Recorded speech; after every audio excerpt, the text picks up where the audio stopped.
Hello everyone, my name is Chris and welcome to one slightly weirder vlog because I'm sitting on the ground. And you might be asking yourself, well, what the hell, Chris, why are you sitting on the ground?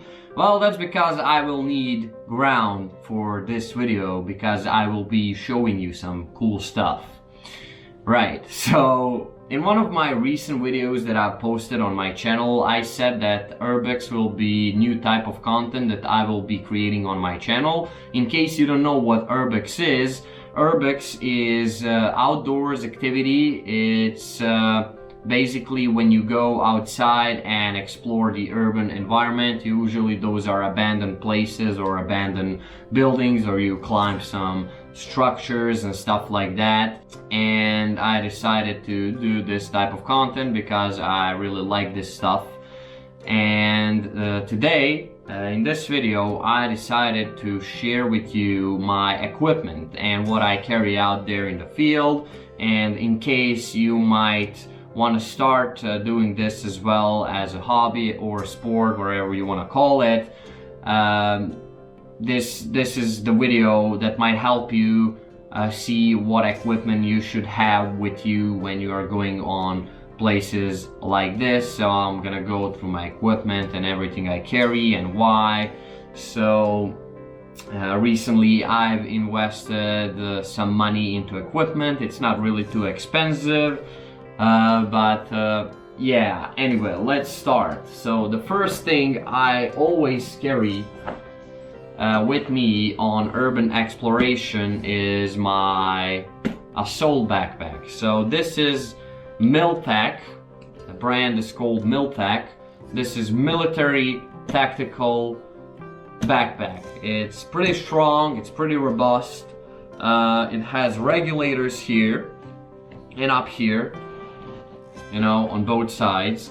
It has the kind of a belt with a regulator as well that you can, you know, tie around your waist. You know, you just connect it like that, and it makes backpack more stable. It's easier to run with it on your back, and it just makes the whole thing much easier for you as an urban explorer in the environment like that. It has quite a lot of sections, so I will start from the back. The only empty section that I have is this one. Damn, this is hard to open. So there's a huge space at the back here. I don't know if you can see it, but this is where your back is. This is where your back comes, and then you have a space here. And I don't know, you can probably put a laptop inside, or you can maybe get yourself some heat packs and then put them inside to warm your back up. I've been thinking about that if you're maybe going to explore some snowy environment, or if you are doing your Urbex exploration in the winter when it's cold. You know, you can put some heat packs in here and just activate them, and they will warm your back up once you have the backpack on your back. First section over here is the biggest one. Let's unclip the backpack, and once I open it, it's a pretty huge space inside. It has quite a lot of room. And once I open the backpack, the first thing I got here is my first aid kit. So I made it myself.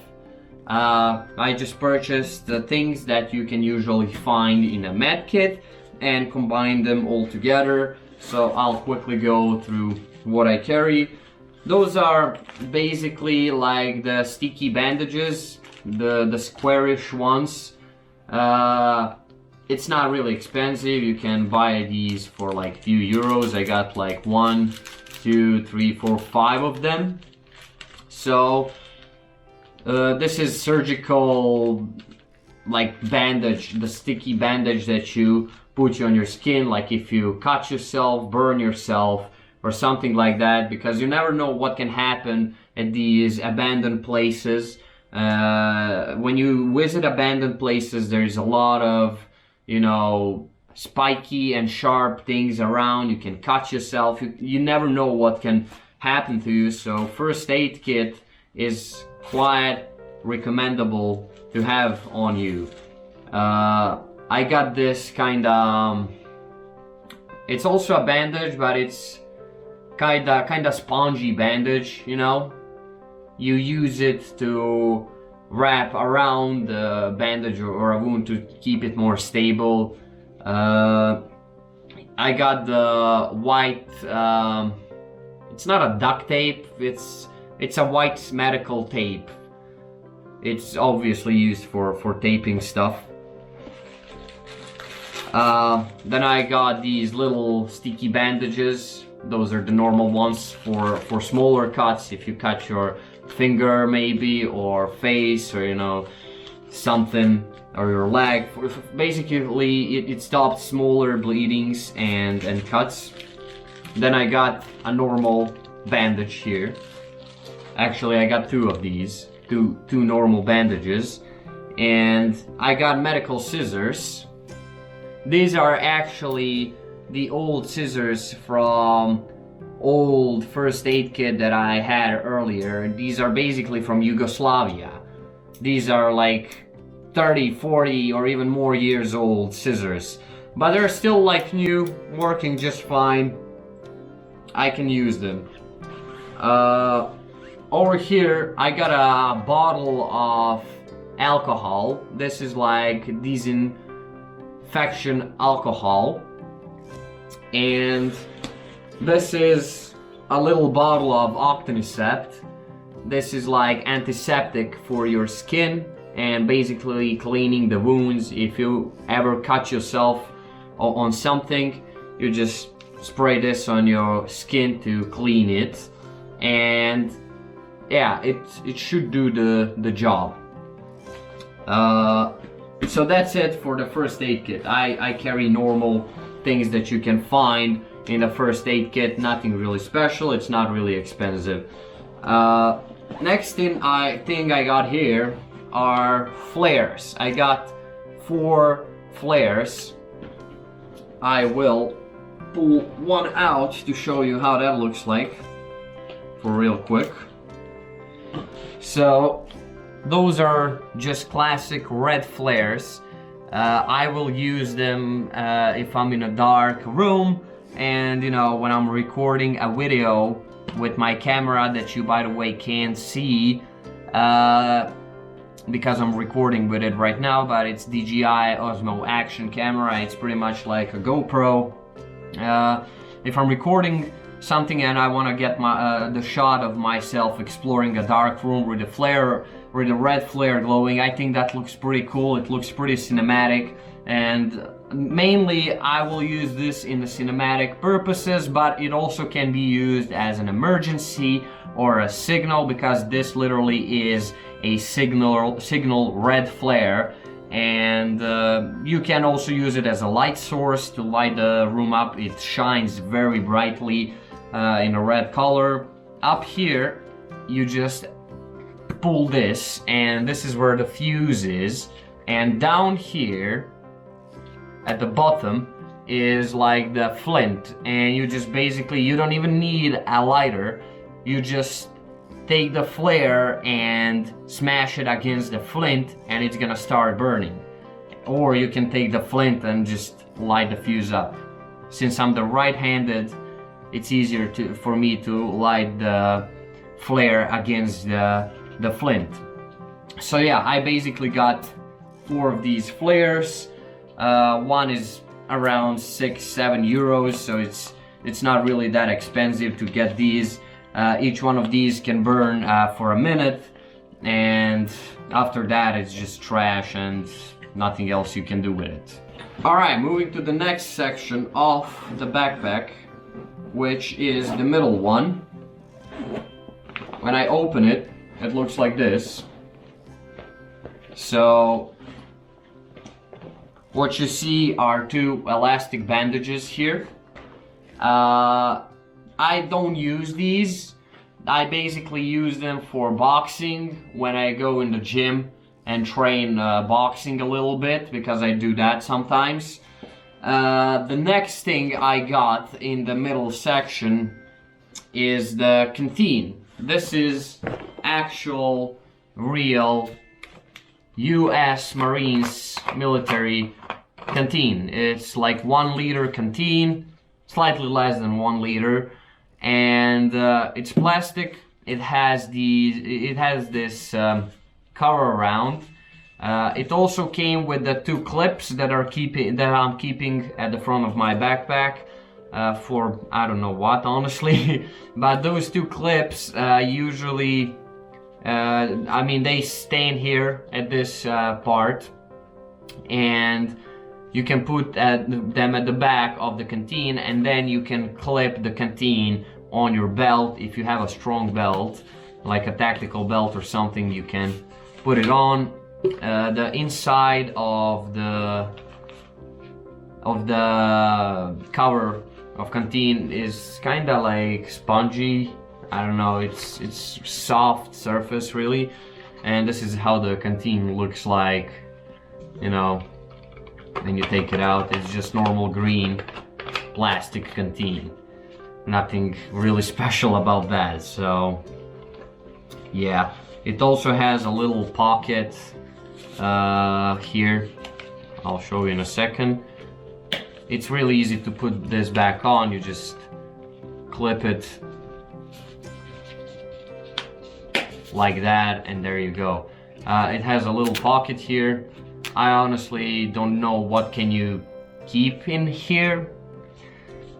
What's that for? I can't think of like purpose for that little pocket. So yeah, that's the canteen. These are the 2 elastic bandages that I already explained. This is my black cloth. I can fold a face mask out of this and many other things. I got another smaller cloth that I also use for training. When I train parkour or go to the gym, I usually wrap it around my right wrist, and you know, I can wipe the sweat from my face with it and stuff like that. So that was the middle section. The third section is pretty small. This middle pocket thingy, and inside I've got a head strap for my camera. It's where I keep the camera during the urban exploration. I put this thing on my head, and then I attach the camera here, and that's how I make videos, basically. The next very important thing I got here is the headlamp. So this is a 500 lumen headlamp. I read on the internet that 500 lumen is pretty good for fishing and hunting, and I'm gonna show you now how strong 500 lumens is. This is it. This is how strong it is. You literally can't see me right now. And this can zoom in and out. So the light can, you know, be tiny like that. And I can expand it so it shrinks. And it comes with a charger. You recharge it with a charger. It has 2 lithium batteries inside. It works even with the 1 lithium battery, and that's cool in case one breaks or something. It also has the 90-degree angle, so you can, if it stands on your head like this and you want to look down, or if you're doing something, you can just flip it down, and that's it. It also has the 50%, this is 100% lamp. This is 50%, and this is the blinking light. It's just crazy.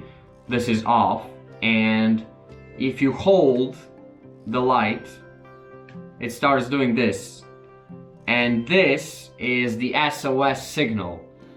So in case something happens to you, you can signal the plane or a helicopter or a car or something. This is actually the Morse code for SOS, I think. I'm not 100% sure, but I think that it's that. It's pretty cool how it has the SOS thing on it. So that's what I keep in my third section. The fourth section is the one with the glow sticks attached to it. It's here. These are the clips, by the way, that came with the canteen.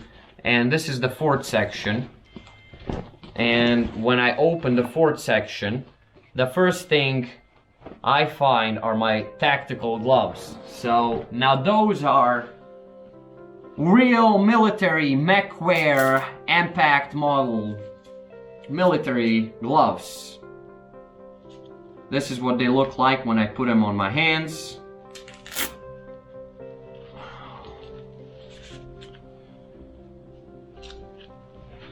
So this is how they look like. These are real military combat gloves, tactical gloves. And the reason why I want to wear gloves while urban exploring is, first thing, not to get your hands dirty. Second thing is obviously protection, because you don't want to get your hands stabbed or cut on something. These are 40 euros gloves. I paid 40 euros for these gloves, which is pretty expensive for freaking gloves. But they are very strong. They are impact resistant. They got a rubber cover for your knuckles. So this kind of comes like a boxer, bro. When you can punch a freaking wall or glass or anything with this. So basically those are tactical gloves that shooters use. Military uses them. You can literally go to war with these gloves, and the rubber part is across the knuckles here and on your fingers as well, but it doesn't have the rubber part on your index finger, because that's what the soldiers pull the trigger with that finger. So it's mobile for pulling trigger and touching the magazine release button, and you know, it has a purpose. So these are real tactical military gloves, and I've seen people on the internet actually using these gloves. I tried them out a little bit, but yeah, that's it basically. I didn't put them to any hard stress test or whatever. They are slightly dirty from the rope that I've been using, but yeah, I use gloves. Back to backpack and that same section. The next thing I got is the binoculars. I keep actually old, almost like Soviet looking Yugoslavia binoculars. Those are like mini binocs. They're not too big, you know, but they will zoom in just enough for me to see around, you know. So if I ever want to scout something around, I just pull out the binocs, I look around, and that's it. I can see if anyone is approaching me or whatever, you know, or what's the something in the distance. If I can't see something, I can just easily look. Next thing I got is the normal black lighter. The main reason why I decided to carry that is because of the flares. I didn't know, am I gonna buy the ones with the fuse on that you light, or the one that already have the like fuse on them or whatever. So that's why I carried the lighter, and for nothing else. I'm not planning on setting anything on fire or whatever. I'm not a vandal or a pyroman. The main reason I decided to carry the lighter is because of the flares, and it just simply stayed in my backpack. I might even leave it later. The next thing I got is also a Miltac knife.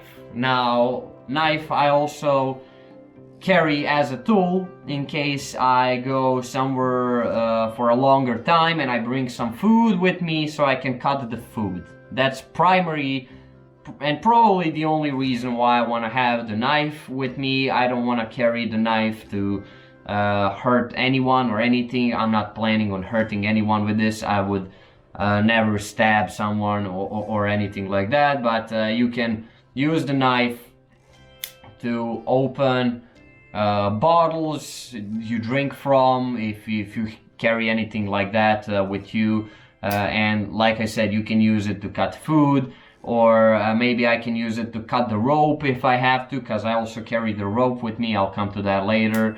But yeah, this is Miltac foldable knife. You just pull it and that's it. There you go, easy as that. I sharpened it recently. It is very freaking sharp. I can feel under my finger, like if I pulled a slightly more and press harder, I would cut my hand and finger so badly. So it's a very useful and sharp knife that I have on me. Another thing that I carry is a portable charger for camera. Or my phone. I also carry my phone. It has a little light on it as well that I'm probably never going to use. But yeah, this is some old power bank charger. It's fully charged right now, and I can use it to charge my phone or batteries on my camera or whatever. I also purchased myself 2 additional spare batteries for the camera. I realized that battery becomes the problem sometimes, and it drains too quickly, so I just purchased 2 more batteries. I'm planning on maybe purchasing the bigger SD card so I can record more of a footage if I'm exploring a bigger place or something like that. What else I got? I got nothing else in this section, so that's it. That's it from that section of the backpack. And on my backpack I got these glow sticks. I got the red one, the green one, and the yellow one, and they still didn't send me the white one because they didn't have it in the store when I was ordering it, but it should arrive soon. And those are actual real military glow sticks. They glow from 8 to 12 hours. The way you activate them is you pull them out, you break them, and you shake them, and they glow pretty brightly for 8 to 12 hours, and it's a pretty cool thing. And the reason why I wanna have that is if I'm in a big place, for example, and you can sometimes get lost in these places.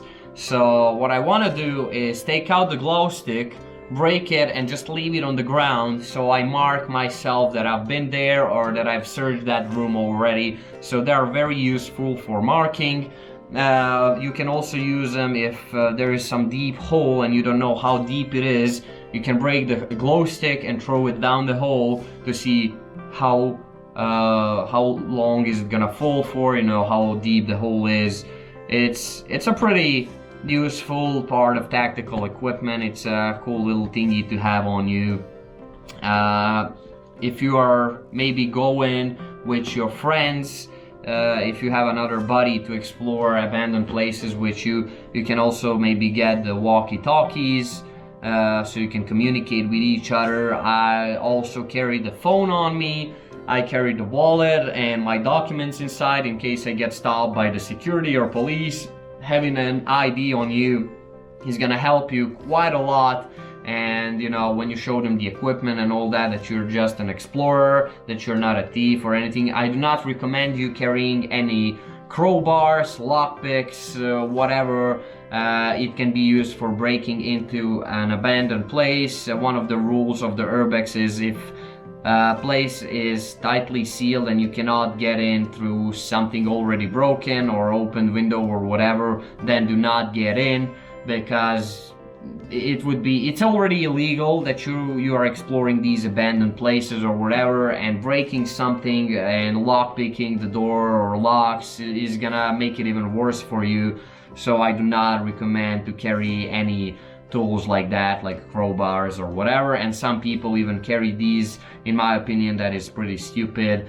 And yeah, you shouldn't take anything than photos and videos and leave nothing more than the traces of your shoes. That's the Urbex rule, and I always try to stick with that, you know, and respect the rules of Urbex that are highly recommended to you. I highly recommend to you to read that on the internet, what are the rules of Urbex. So yeah, there are rules in this hobby or sport, whatever you want to call it, but believe it or not, and they make a lot of sense. So yeah, you don't want to break anything, you don't want to leave trash, you don't want to do anything bad. Next thing that I got is a black shirt. It's just a simple black shirt, you know. As an urban explorer, you want to have the dark colors on you. The first reason is because you're less noticeable, you draw way less attention, and you know, it's just what we urban explorers like to wear, where we usually wear dark colors. And if you like get dirty or anything, you can wash it off pretty easily from a black color. I mean, again, depends what do you get dirty from. Like if there is a lot of dust or anything, it's gonna be highly visible on the black clothes. But you know, black is the color that I usually carry on me. I absolutely love a black color, and whatever I can wear black, I wear black. Same goes with the pants. Those are just cargo pants. They got a lot of pockets. They got pockets behind where your ass goes, or so-called ass pockets. They got side pockets, one on the left, one on the right side, basically one on the left leg, one on the right leg, and that's it. Just normal pair of cargo pants. I'm pretty sure you know what cargo pants are. I also been thinking about actually getting tactical pants that are waterproof and cut resistant. I might get myself those in the future. But for now, I think I'll be just fine with the cargo pants. Next thing are shoes, of course. If you're gonna walk around these places like abandoned buildings or whatever, you're gonna have some strong shoes, and those are the high boots, you know, that I've got when I was working in a post office. So those are postman boots, believe it or not, but they're pretty strong. All this is real leather, and those are some damn strong shoes, trust me. So you won't penetrate your feet on anything sharp, and you don't have to worry about your feet getting wet. Water can't get inside. These shoes are totally waterproof unless you make a hole in them or just warm off, something like that. With time they will get destroyed as you use them, but then you just go and buy the new ones. Last thing are the ropes. I got 2 ropes on me. One is, I don't know how many meters long. Oh yeah, I forgot to mention, I also have a carabiner, and it's the locking mechanism carabiner. You can get these for around 6-7 euros in the store, and that's how it looks like once you screw it. There is no way you can ever open that. Basically, carabiners were originally designed for rock climbers, and I use it in the same purpose, just in the urban environment. So this rope I use for making a so-called military harness or Swiss harness that I tie around my body, and then I use it for rappelling. So out of this rope, which is much smaller than this rope, I make the harness that I use for rappelling, and then I use the carabiner that I attach this rope to this harness. So this is the normal rope. It's a 20-meter rope. It's kinda dirty.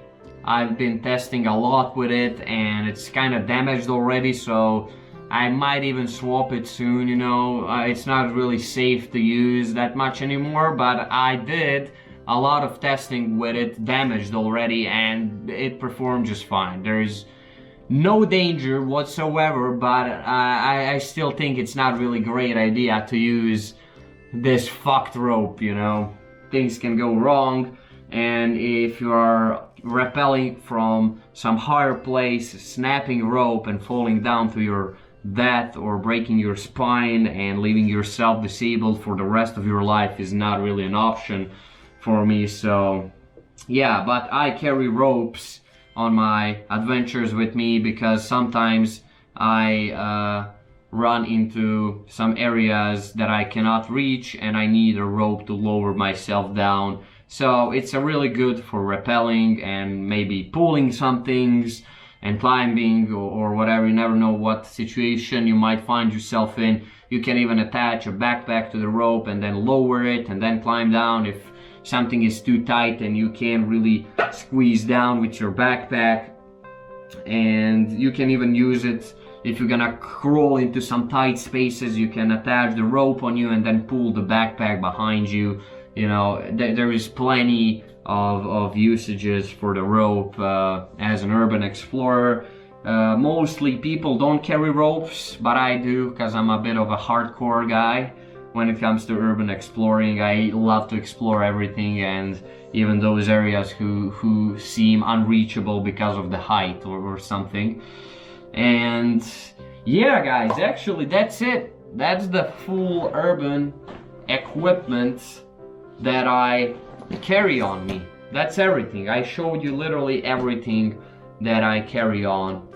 The only thing I haven't showed you is the camera, but I already have the video about that camera on my channel. It's a DJI Osmo Action. Look under unboxing and review section on my channel, you're gonna find a review for that camera. It's a great camera, it's a great action camera.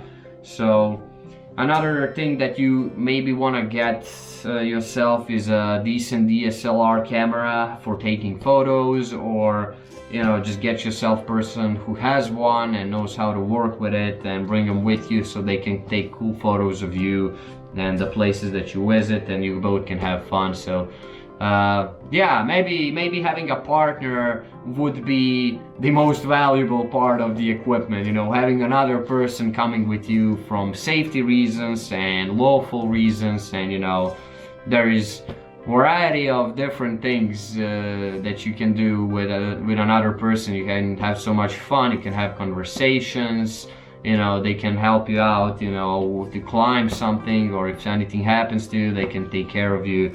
So I usually do, actually not usually, I always go on my adventures and urban explorations alone, and that's not really a smart thing to do. But yeah, it's kind of hard for me to find any people that are equally crazy as I am to actually go to these places and, you know, explore them. And it's hard to find for me people who share the same hobbies as I do. So if you can find someone who also likes to explore abandoned places, buildings and stuff like that, bring them with you. A friend is always a good thing to have around. So yeah guys, that's it for this video. I hope you enjoyed it. I hope you learned something. I hope I helped you out. This is the equipment that you should have as an urban explorer. With all this equipment, you're ready to go. You should be safe. And yeah, I'm not recommending you to do this if you're not sure what you're doing. If you don't have any experience with abandoned buildings or places or anything, don't do this. Also, don't break any laws, don't set anything on fire, don't destroy anything, don't steal, don't ruin anything, don't do anything bad that's gonna get you in trouble. Avoid that. If you're gonna do this, do it with honor, and do it by following these urban exploring rules that you can read on the internet. So just Google them yourself. And yeah, guys, thank you for watching this video. I appreciate all of your support and everything you've done for me and my channel so far. You're amazing. I love you. You can also join my Chris Facebook group. Link is down below in the description. I post all kind of stuff over there. Also, if you enjoyed this video, you can like it, share it, subscribe on my channel, leave a comment if you want. If you don't want to, you don't have to. And yeah, that's it. I'll definitely see you in the next videos. Chris out.